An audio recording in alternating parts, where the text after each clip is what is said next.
Selamat datang di Gabut Review, dan di video kali ini gue akan melakukan pengetisan emulator lagi di iQOO ZFN ini.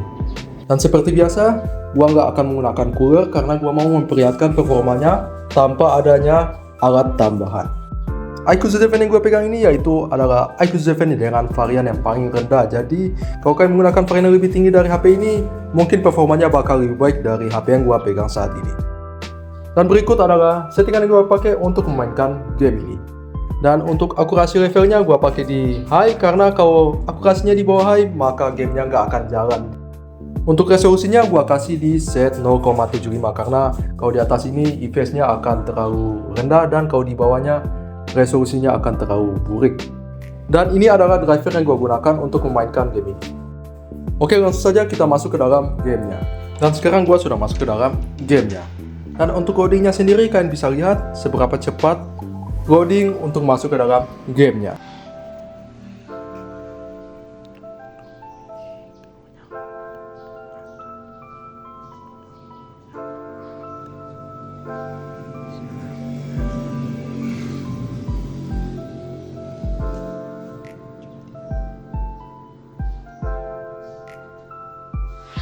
Dan ini gua sudah masuk ke dalam gamenya, dan untuk waktu masuknya dia kira-kira butuh kisaran 20 detikan. Andai HP ini menggunakan UFS 3.1 pasti loadingnya bakal lebih cepat lagi. Dan untuk IPS-nya dapat sekitar 20-an IPS. Dan untuk game yang nggak terlalu butuh IPS tinggi gini, yang nggak terlalu kompetitif, cukup lebar lah untuk game ini. Dan ini gua mau nge-war dulu guys.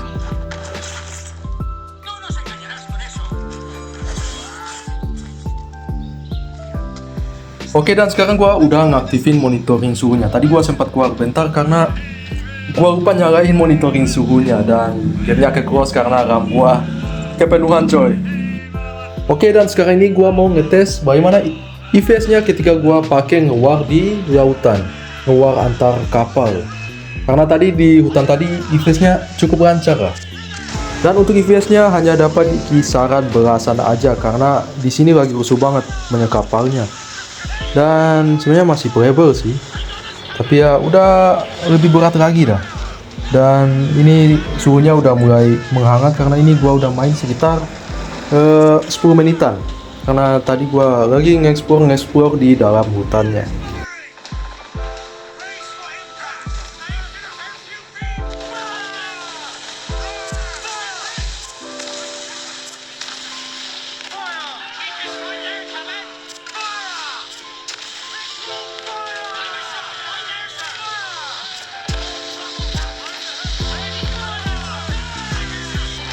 Dan sekarang ini gua mau ngejarak kapal musuh, dan ini untuk IPS-nya masih mirip-mirip aja kayak tadi ya. Dan untuk suhunya belum ada kenaikan, dan selagi gua main malah terjadi badai coy, dan malah bikin gameplaynya tambah berat. Tapi ya udahlah ya.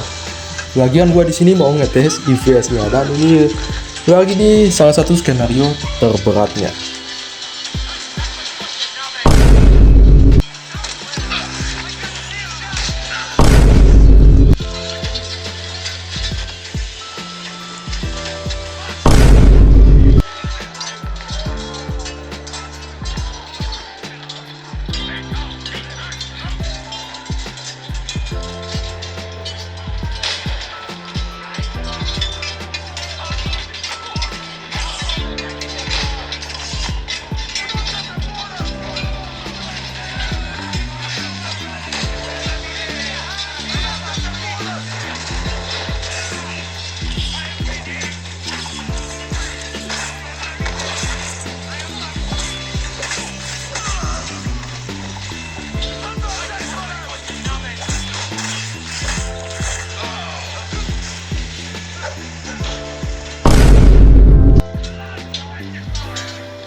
Oke, di sini dan akhirnya setelah gua tryhard berkali-kali tadi, dan akhirnya gua udah berhasil nyelesain.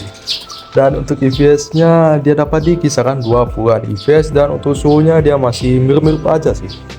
Dan sekarang gua mau majuin videonya ke 30-an menitan setelah gua main.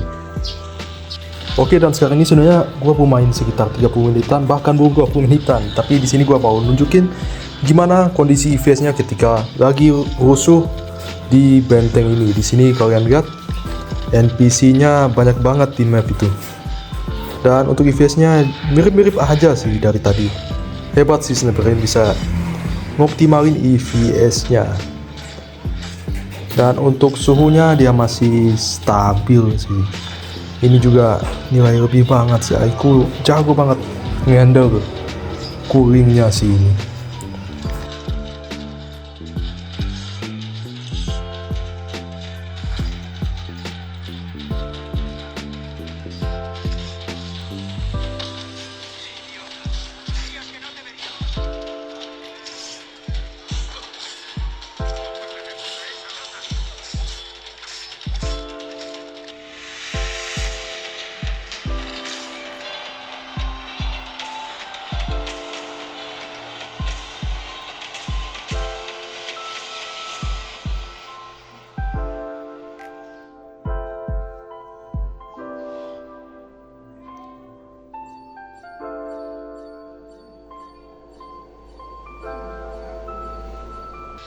Oke, dan sekarang gua udah main selama 30 menitan dan FPS-nya di dalam perkotaan ini dia tambah berat dan FPS-nya agak turun sekitar 3-5 FPS. Dan sekarang ini HP-nya udah throttle guys. Ini GPU-nya udah di kisaran 550-an MHz. Kalau dia belum throttle harusnya di perkotaan ini bisa sampai 20-an FPS sih. Jadi ya untuk main game beginian disarankan banget kalian pakai cooler. Oke, dan sekian dulu untuk videonya. Dan untuk setelah gue ngetes dia cukup lebar sebenarnya, tapi kalian harus dibaringin cooler aja sih. Dan untuk HP ini udah makin worth it sekarang gue lihat. Sekarang harganya udah turun banget di kisaran 3,7 jutaan untuk RAM yang 12 GB. Dan kalau kalian ngambil yang RAM-nya lebih gede, kemungkinan FPS-nya akan sedikit berbeda dari device yang gue pakai saat ini. Dan sekarang ini gue mau liatin bentar sebelum kita keluar dari video ini. Ini untuk suhu baterai selama gua main. Suhunya sampai di 43 derajatan Celcius aja. Dan ya, sekian dulu untuk gameplaynya. Terima kasih.